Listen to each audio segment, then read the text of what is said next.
How you doing, everybody? This is Mike, also known on YouTube as Small Engine Mechanic. I know it's been quite a long time since I last put a YouTube video up. Just thought I'd kind of give a little update about what's been going on. If you may not have heard, but I know Everett or Road King made a video. I bought a house in April. So I've been busy moving things over here. It's about 35 miles from where I used to live, but it's got a whole lot more space. Got a nice garage here. House is right here, but it's you know, of some importance, but not the most important thing. But so I thought I'd give you a look at everything I got going on back here in the garage. Walk by everything right now and just show you the structure. I can't remember the measurements, but I think the actual garage bay right here is something like 25 feet by 25 feet. Then walk through and there's a little back area here, which is maybe 10 feet deep by the same 25 feet long, so that makes a nice little back workshop here. There's a door back here. This bench was here when I bought the house, which is nice. This bench right here along the wall was here. So, and the cabinets come in handy. You can put your little bits and pieces in there. Little electrical parts in that one. And nuts and bolts and screws and things. Same thing down here. These cabinets really come in handy. I didn't have all this space before. I keep started generators down there, jacks, casters, everything. So, I'm actually, it was quite a shock for me to actually have space. If you guys remember my old videos, that was actually at my parents' house. I lived with my parents back in those videos, and didn't have all the space I could do here, you know. But see that, and I actually this shelf was up here. These shelves, so I can fill them all up with my little bits in my boxes full of brass eyelet tool, machine screws, various little bits and pieces, choke coil winder. So, yeah. But let's see. I can't go out that door right now. I've got the main garage here, which I've actually been working on starting to insulate it. Got 1-inch thick foam board there. I was beginning to insulate it last weekend. I still have to do the front yet. And off the side of the garage is a screened in area right here, which eventually I'm going to enclose. It's another maybe 8 feet by 25 feet worth of space. And right now it's just general storage. You know, keep a drum of fuel out here and little things that can stand being outside somewhat. It's at least shielded from the rain and the snow and everything. But yeah, that's that. And there's a little loft up above here. Don't want to keep anything in there yet. But go outside. The lot's fairly small. Well, I guess it's not too small, but it's a good size for me. Got a neighbor on both sides. But the back here is what I like. It's backed up to a state forest, so there's it's very quiet.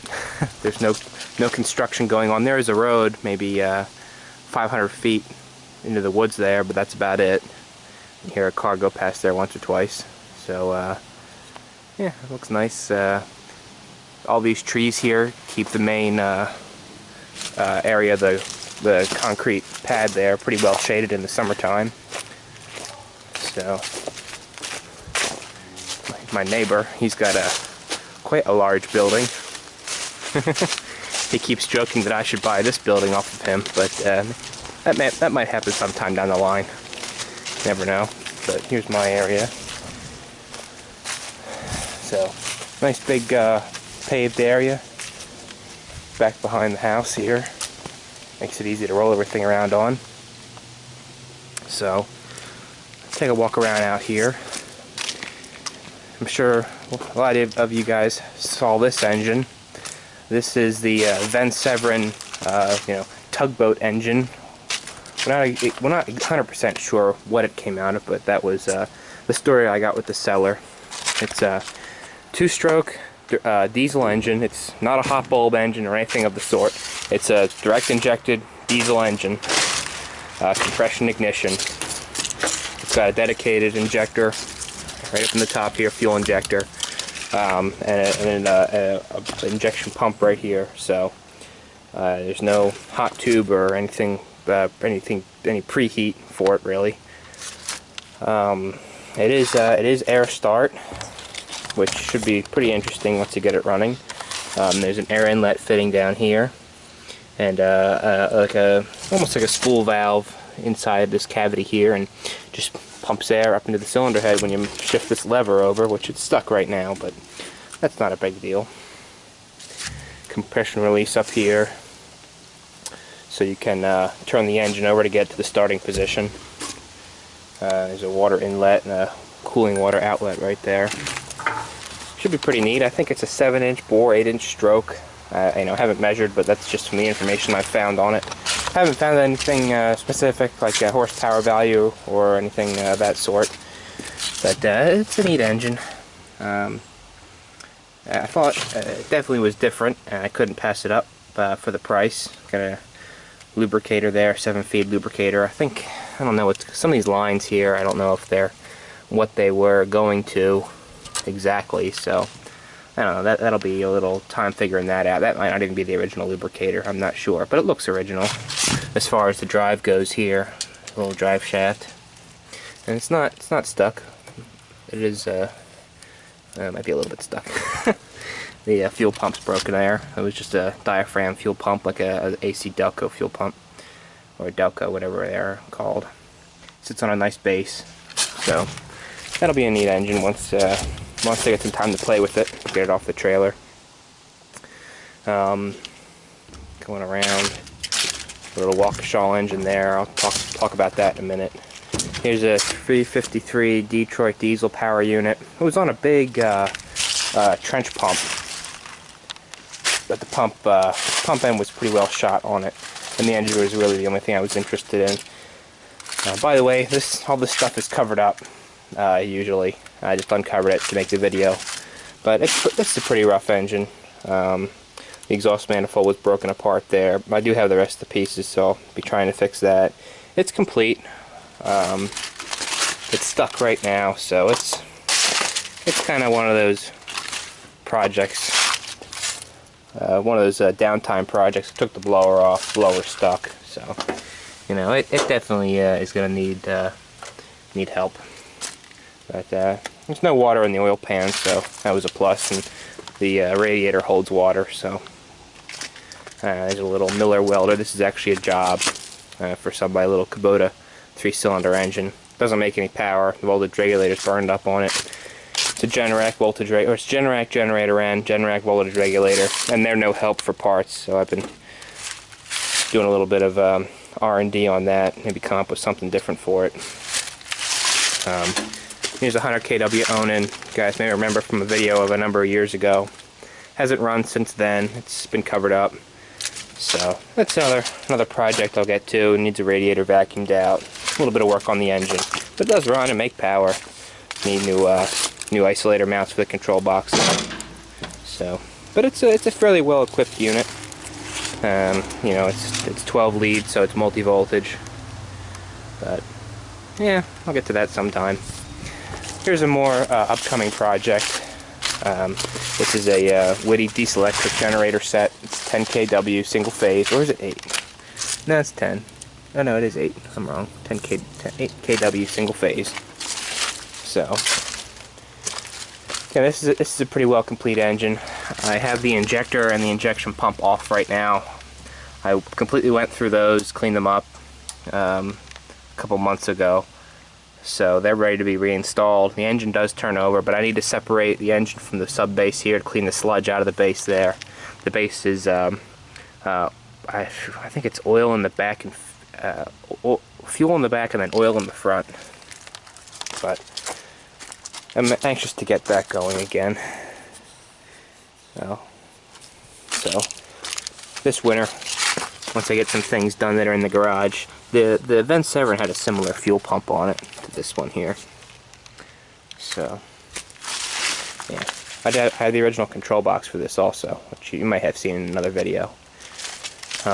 This is that 271 Detroit diesel power unit, or General Motors diesel, actually, I should say. It's a GM diesel, not a Detroit diesel. I've had this for a number of years. I haven't really done anything with it, but it's still here, still on the list.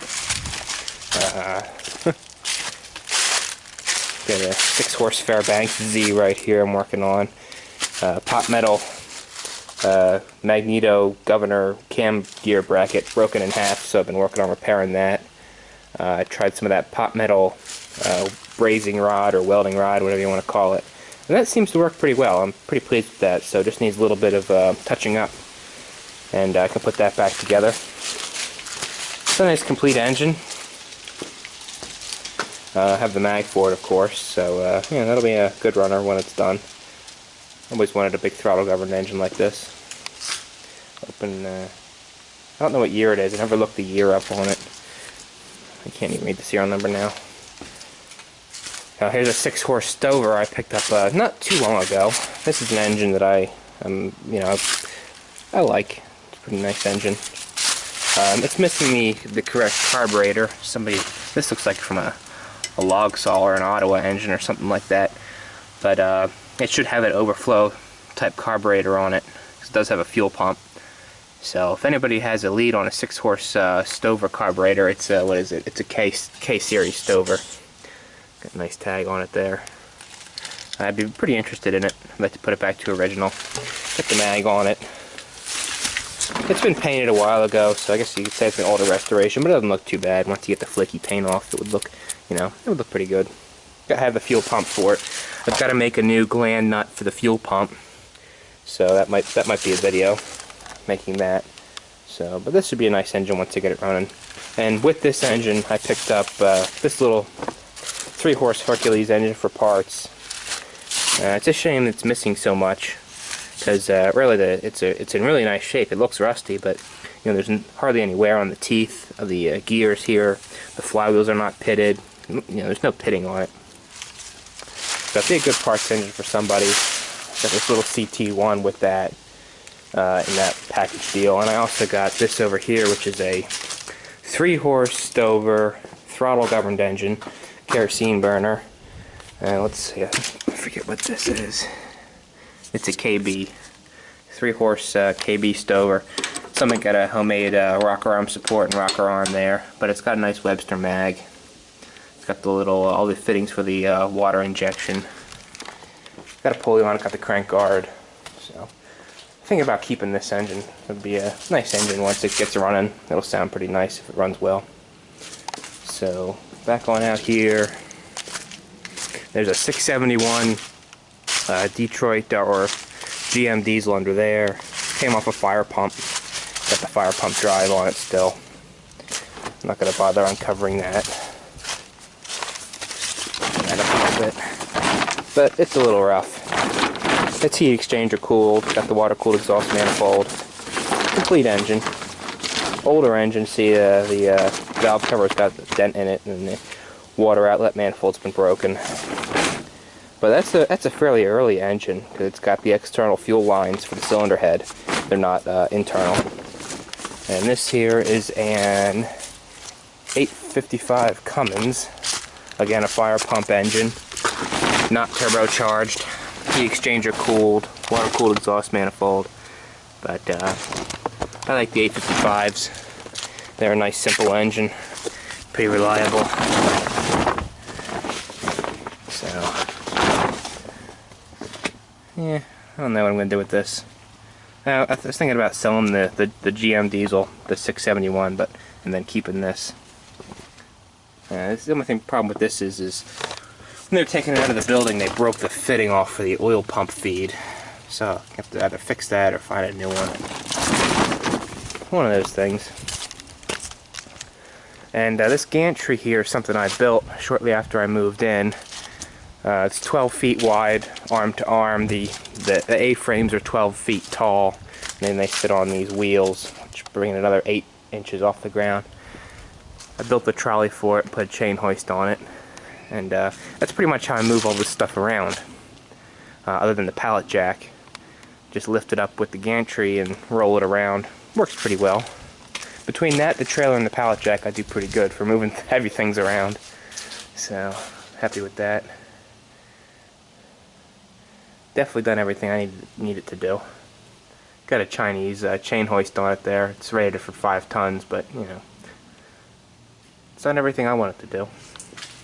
And moving on to the garage here. Do the lathe first. I picked this up a couple months ago. It's a 1942 South Bend. It's a 14.5-inch swing. I think it's 3 foot center to center, or it's a total 5-foot bed, which pretty nice. It's got some wear on it, but again, it's going to suit my needs just fine. It's got a taper attachment on it. It's got a couple attachments for a couple tools, a couple tool holders down there in that box there. So I've already used it a few times. Actually, it's 3-phase right now. So I put a cord on it, and I've got to run it on this generator out here, which you guys might remember this generator from a while ago. It's the Deutz engine Lima generator head. It's 12 wire, so multi-voltage. The engine runs real nice. None of the controls are set up for it yet, so it's a manual stop, and you know, you got to stop the engine here. You can't stop it from the control panel. Manual start. I mean, you got to stick a screwdriver in the keyhole to actually start it up. Voltmeter doesn't work, but the temperature gauge and the low pressure gauge work. So I got to plug the lathe in here and run the generator. It's running on 240 volt delta right now, 3-phase. So, but definitely something that I've been wanting for a while, and I think it's a nice size lathe and definitely going to be useful in the future. It's sitting up on wood blocks a little bit. I think this is a nice working height for it. Put some lights above it there, just to brighten the area up. So, see this again when I have to make the gland nut for that fuel pump for the stover.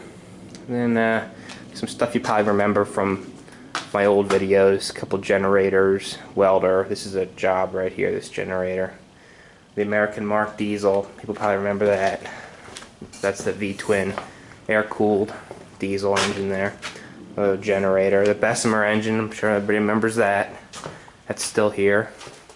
Could be working on putting the generator on that. That's finally running well, so I'm pleased with it. There's a Whitty under there, Whitty diesel, 5-horse Hercules back there, little Hercules, and a little Mogul. There, I'll put away for the winter. Let's see, little things, little refrigeration compressor, Kohler generator. You might remember from an old video. Still haven't worked on that yet, but at least it's inside here on the list. Here's a big Westinghouse 3-phase motor. It's a wound rotor induction motor. I don't have the control for it, but it's a pretty neat motor. This came from the Jersey Shore, actually. The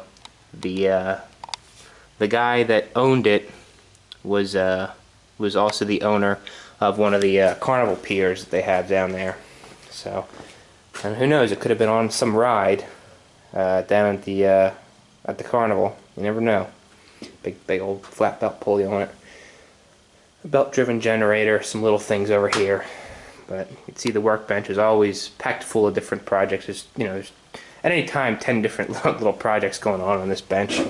So that's it's the way it is with most people. Got my valve grinder here all set up on this little base here, so I can use it whenever I need it. The little welder. Here's a 15 kW Onan. You may remember from a while ago, which is in pretty nice shape. Keep it inside here. Keep it protected. It's a RDJF 15.0 or 16.0, so that's a nice unit. Here's something. This is the present project I'm working on today and yesterday and all that. It's a Huff payloader. It's a H25 model. Don't know the year on it, but I picked it up well, maybe 4 months ago, 5 months ago. I've been working on it a little bit here and there. Have all the sheet metal off of it. Had to take the fuel tank off, take the floorboards out. There's no seat in there, obviously. Yeah, plans for this are, if you remember, there was a big bucket out there outside. That's the bucket that was on here. I'm going to turn this into a forklift. I've got a set of forks for it. I'm going to make a carriage so I can it'll be easier to move things around outside and in here. It should be a pretty, I'm not sure what the lifting capacity is. I think it's somewhere around 1,400 or 1,500 pounds. But I figure that if I'm only lifting low, just to get things off the ground, I could probably do a little bit more, like closer to 2,000 pounds. But so the real reason I wanted it is because it's fairly low profile, so it'll fit in my door there, so I can drive it in and out of here. It's got a diesel engine, a Waukesha 180 DLC engine.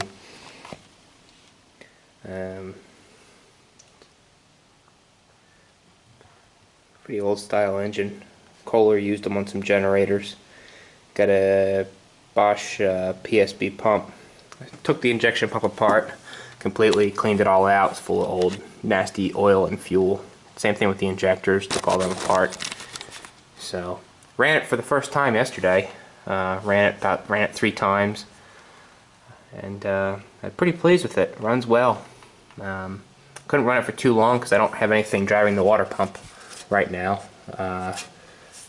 So can only run it for about 5 minutes at a time, 6 minutes at a time before it would start to get hot. But of course, running it with no manifolds is pretty loud, so you don't want to do that too long around here. But anger the neighbors. But yeah, that's the job. I've been working on that a little bit today. Found a few leaks in it.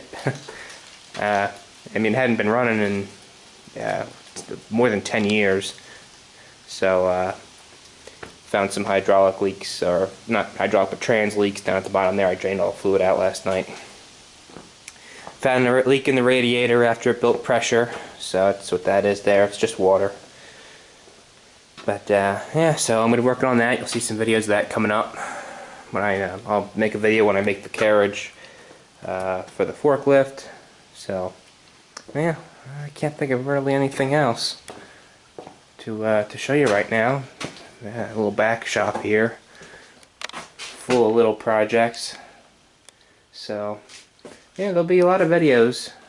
There's definitely a lot of material here to make videos on, but it's just when I find the ambition or the time to actually make them. So thanks for watching.